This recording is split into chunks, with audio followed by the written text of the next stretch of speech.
Good morning students. Last લેક્ચરની અંદર unit number 1 લિવરેજનો તમને overview આપ્યો હતો. 3 ટાઈપના લિવરેજ એની અંદર છે: ફાઇનાન્શિયલ લિવરેજ, ઓપરેટિંગ લિવરેજ અને કમ્બાઇન્ડ લિવરેજ.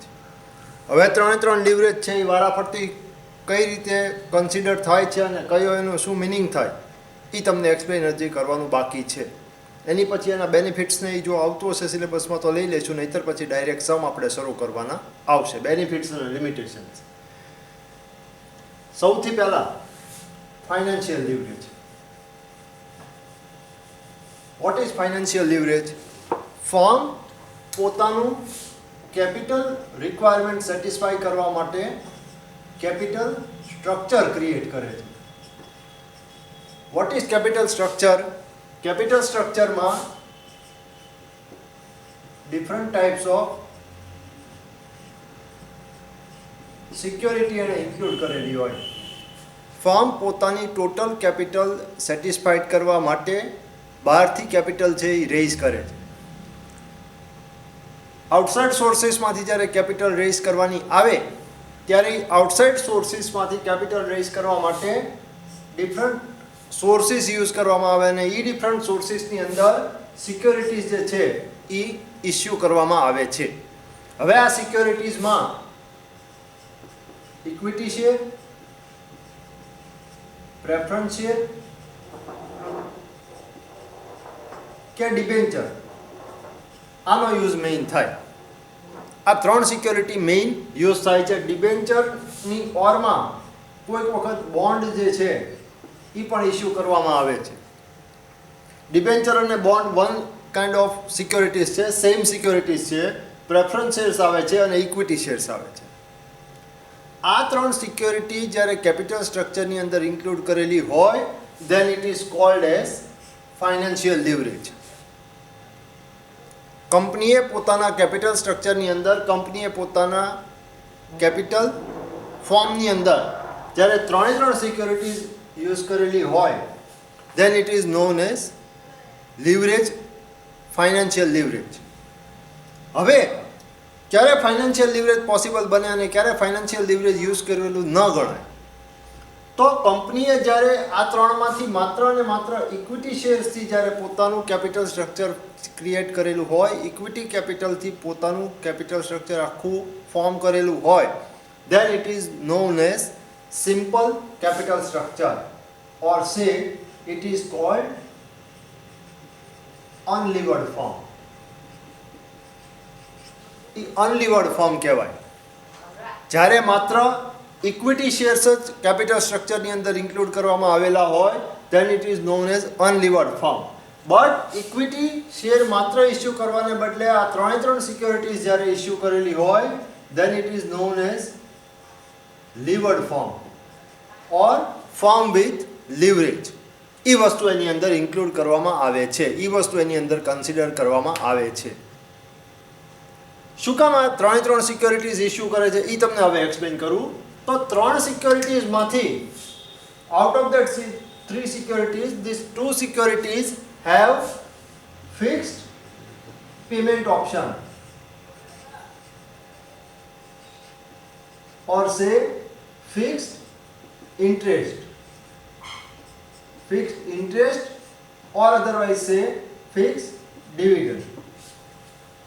પ્રેફરન્સ શેર્સમાં તમને ખ્યાલ છે કે રેટ ઓફ ડિવિડન્ડ ફિક્સ હોય, જ્યારે ડિબેન્ચરની અંદર પણ કે બોન્ડની અંદર પણ રેટ ઓફ ઇન્ટરેસ્ટ છે એ ફિક્સ્ડ હોય. That means what? કે કંપની જ્યારે પ્રેફરન્સ શેર્સ કે ડિબેન્ચર પોતાના કેપિટલ સ્ટ્રક્ચરની અંદર યુઝ કરે છે, કે ડિબેન્ચર અને પ્રેફરન્સ શેર્સ પોતાના કેપિટલ સ્ટ્રક્ચરની અંદર ઇસ્યુ કરે છે then it creates fixed liability, fixed proportion of expenses. જ્યારે કેપિટલ સ્ટ્રક્ચરની અંદર પ્રેફરન્સ શેર્સ કે ડિબેન્ચર ઇસ્યુ કરેલા હોય તો તમે એવું એનું કન્ક્લુઝન કરી શકો કે કંપની એક પ્રકારની પરમેનન્ટ લાયબિલિટી છે એ એટલા ટાઈમ માટે ક્રિએટ કરેલી છે. શું કામ પરમેનન્ટ લાયબિલિટી એને કહેવાય? કે જ્યારે તમે ડિબેન્ચર કે બોન્ડ ઇસ્યુ કરો છો then it certain, then it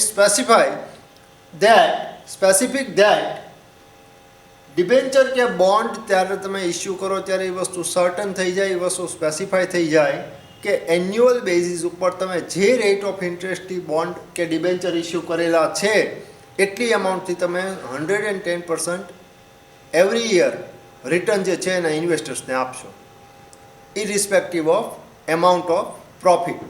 debenture કે બોન્ડમાં એમાઉન્ટ ઓફ પ્રોફિટ કન્સિડર કરવામાં આવતી નથી. પ્રોફિટ થયો હોય કે ન થયો હોય, લોસ ગયો હોવા છતાં ડિબેન્ચર કે બોન્ડ તમે જેટલાના ઇસ્યુ કરેલા હોય, જેટલા રેટથી ઇસ્યુ કરેલા હોય, એની ઉપર ઇન્ટરેસ્ટ તમારે કમ્પલસરીલી પે કરવું પડે.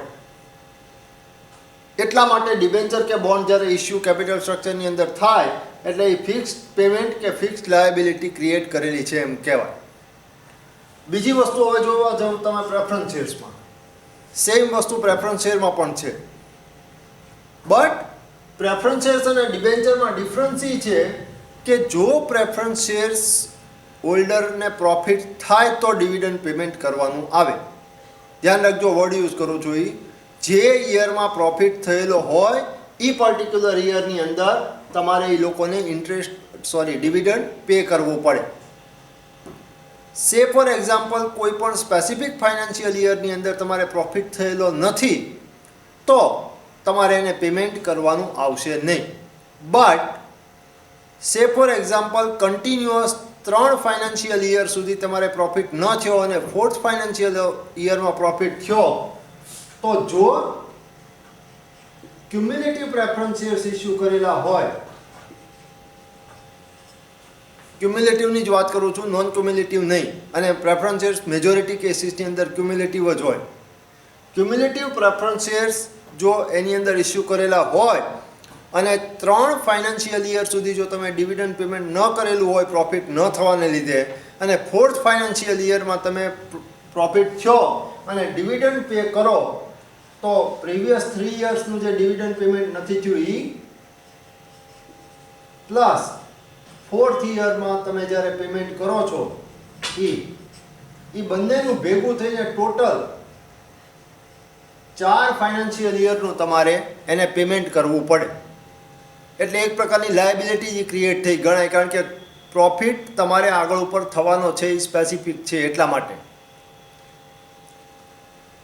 એટલે જ્યારે કંપનીએ પોતાના કેપિટલ સ્ટ્રક્ચરની અંદર, પોતાના કેપિટલ ફોર્મેટની અંદર ઇક્વિટી શેર, પ્રેફરન્સ શેર અને ડિબેન્ચર ત્રણે વસ્તુ ઇન્ક્લુડ કરેલી હોય, then it is known as financial leverage. The position is known as leverage and say it is financial leverage. હવે જ્યારે કેપિટલ સ્ટ્રક્ચરનું ડિસિઝન લેવાનું આવે ત્યારે કંપનીએ શું જોવું પડે છે, શું વસ્તુ કન્સિડર કરવી પડે છે, તો કે પોતાની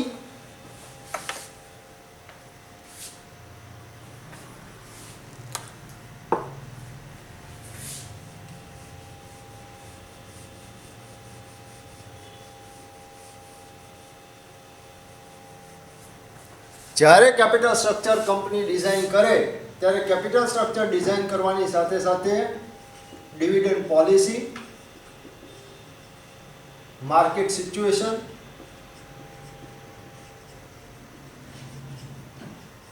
અને current position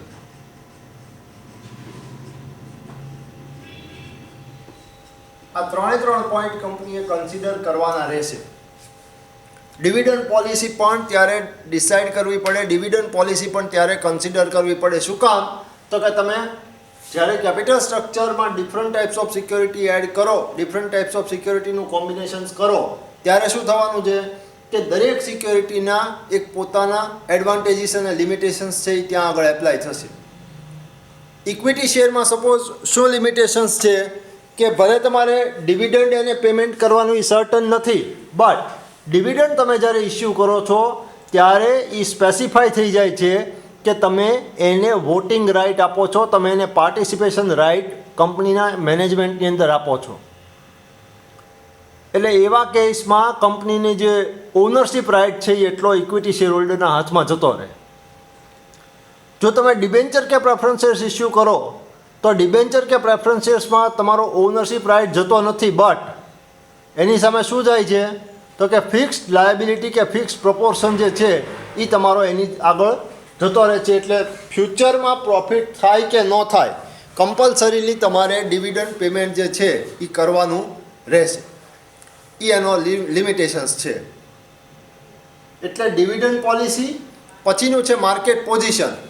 market position that means કે ફેવરેબલ અનફેવરેબલ કન્ડિશન હોય. અમુક કન્ડિશન્સની અંદર કમ્પલસરી તમારે ડિબેન્ચર કે બોન્ડ ઇસ્યુ કરવા પડે, કારણ કે માર્કેટમાં રિસેશનની પોઝિશન હોય, મંદીની પોઝિશન હોય. તો એવા ટાઈમે ઇન્વેસ્ટર્સ છે, ઇન્ડિવિજ્યુઅલ પર્સન્સ છે, એ રિસ્ક લેવા માટે રેડી નહીં થાય. ઇક્વિટી શેર્સમાં રિસ્ક છે, ડિબેન્ચરમાં રિસ્ક નથી, કે બોન્ડમાં કોઈ પણ ટાઈપનું રિસ્ક નથી. એટલે એવા ટાઈમે ઇક્વિટી ઇસ્યુ કરવા કરતાં બોન્ડ કે ડિબેન્ચર્સ છે એ તમારે વધારે પ્રેફરન્સ આપવો પડે. અને થર્ડ છે કરંટ પોઝિશન. કંપનીની કરંટ ફાઇનાન્શિયલ સિચ્યુએશન શું છે અને માર્કેટની કરંટ પોઝિશન શું છે, એ વસ્તુ 3 પોઈન્ટ્સ કન્સિડર કરીને કંપનીએ પોતાનું કેપિટલ સ્ટ્રક્ચર છે એ ફોર્મ કરવું પડે. કેપિટલ સ્ટ્રક્ચરનું આખું ચેપ્ટર, આખું યુનિટ પ્રીવિયસ યરમાં ભણી ગયા છે. પોઈન્ટ્સ તમારી પાસે હશે એવું એક્સપેક્ટ હું કરું છું. એટલે એ પોઈન્ટ્સ તમે 1-2 પોઈન્ટ્સ અહીંયા જો કન્સિડર કરવા હોય, અહીંયા આગળ જો એક્ઝામ્પલમાં લખવો હોય તો તમે લખી શકો. આ તમારો થયો financial leverage. Now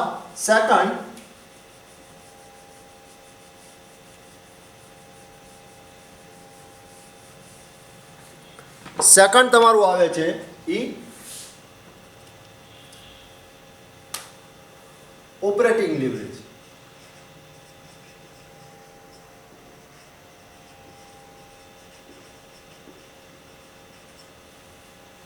What is operating leverage? Operating leverage that means, હવે સમજો શું કહું છું. કંપની પોતાના એક્સપેન્સીસ છે, પોતાની કોસ્ટ જે છે એ ફિક્સ કોસ્ટ અને વેરિયેબલ કોસ્ટ, બે પ્રકારની કોસ્ટ જે છે એ કંપનીને આવતી હોય. ફિક્સ કોસ્ટ તમને ખ્યાલ છે કોને કહેવાય? Fix cost remains constant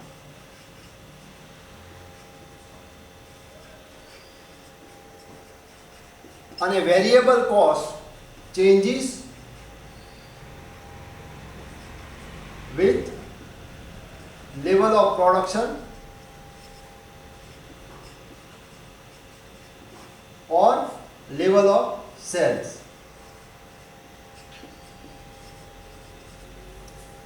That is called as variable cost. Fixed cost proportion as it is up to some extent of production, up to some extent of sales. તમારું ફિક્સ પ્રોપોર્શન, ફિક્સ કોસ્ટ જે છે એ as it is રહે છે, એની અંદર કોઈ પણ ટાઈપનો change થતો નથી. જ્યારે વેરિયેબલ કોસ્ટ તમારી છે એ વેરિયેબલ કોસ્ટની અંદર જ્યારે બિઝનેસમાં પ્રોડક્શન કે સેલ્સ જો અપડાઉન જાય તો વેરિયેબલ કોસ્ટ જે છે એ ચેન્જીસ થાય. આ બે કોસ્ટ માટેનો તમને ખ્યાલ આવી ગયો. આ બે કોસ્ટનો કન્સેપ્ટ તમને ક્લિયર છે.